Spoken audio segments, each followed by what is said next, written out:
So we continue the same chapter. In the last part, you've seen that there's two type of the mirror. Now, plane mirror.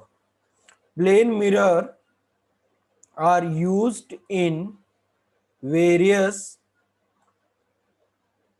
activities in our day-to-day life.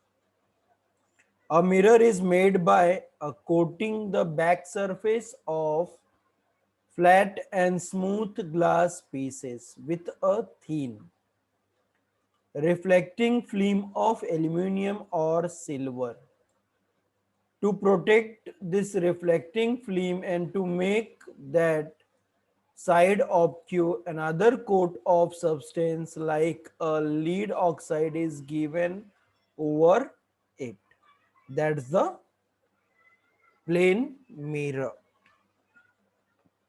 Now we can see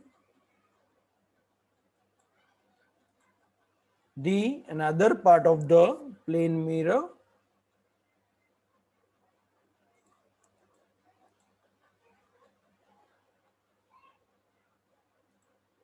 The reflected rays do not actually meet. Hence, such an image is called a virtual image. Virtual image. It means as it is. There is no change in that image. Is known as virtual image. The perpendicular distance of the image from the mirror is equals to the perpendicular distance of the source from the mirror.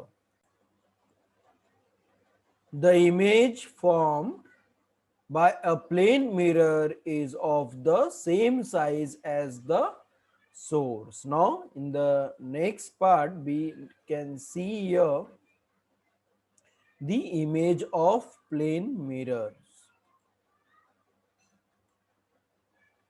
Here you can see the image of plane mirror that all we have at the homes, correct? You can see this object is look like as it is in the mirror. Here we can see the plane mirror diagram.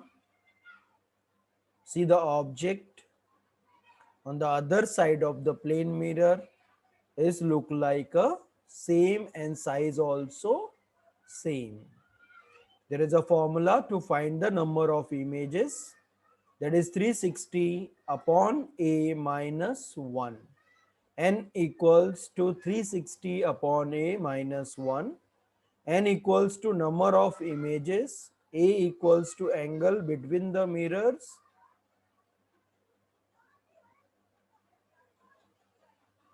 Now we can see the another part is spherical mirror.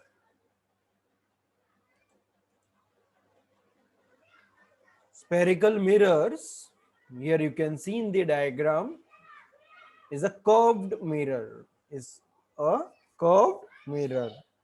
Generally, it is not a straight one. It's not like a plane mirror.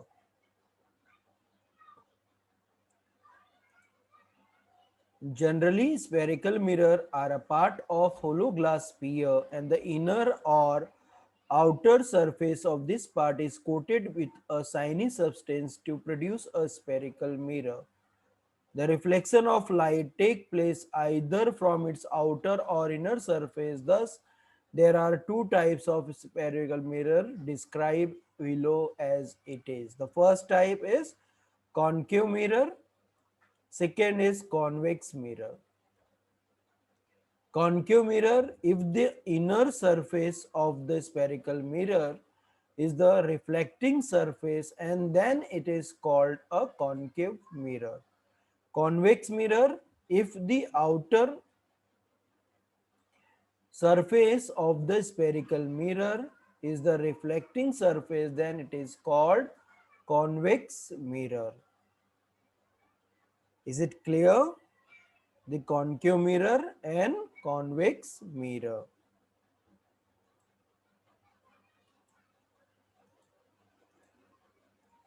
Here you can see the mirror as a part of the sphere.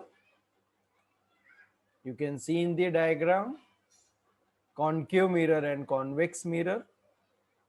This C is the known as center of curvature. From the center to the plane of the sphere is known as a radius of curvature. This line is known as the principal axis. There is a hollow sphere. Here in convex mirror, you can see the pole. Again, the same center of curvature, radius of curvature, principal axis, and hollow sphere. Now we can see the in detail about all the radius of curvature, pole, principal axis.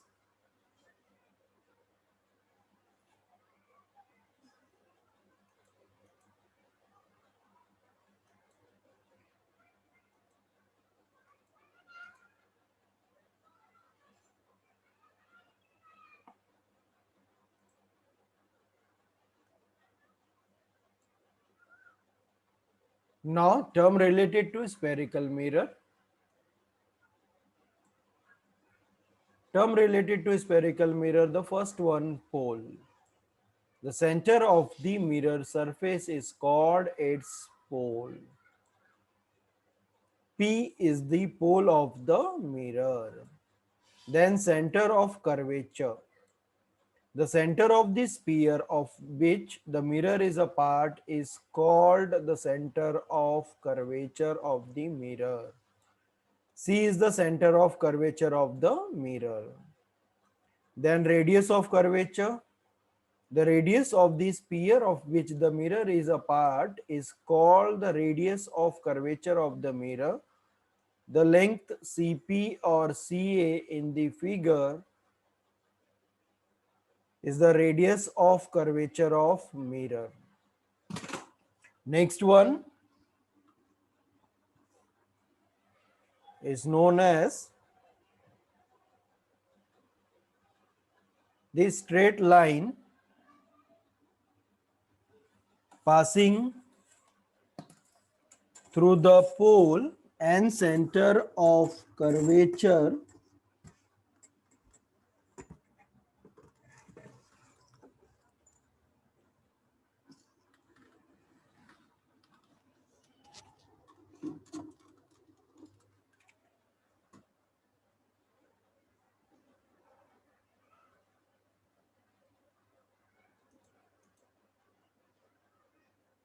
the straight line passing through the pole and center of curvature of the mirror is called its principal axis. PM is the principal axis of the mirror in the figure.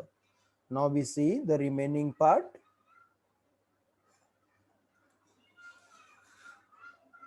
Principal focus.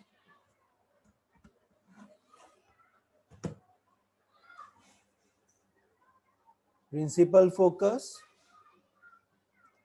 Incident ray which are parallel to the principal axis of a concave mirror after reflection from the mirror meet at the particular point in front of the mirror on the principal axis.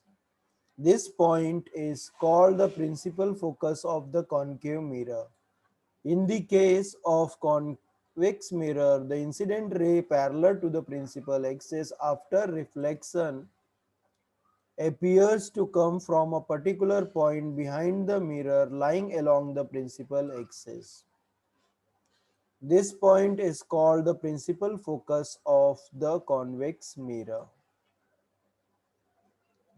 Next one, focal length. The distance f between the pole and the principal focus of the mirror is called the focal length. This distance of the half of the radius of curvature of the mirror. So hope that it's clear to all of you. Now the next part you can see in the next video. The remaining part you can see in the next video. Okay.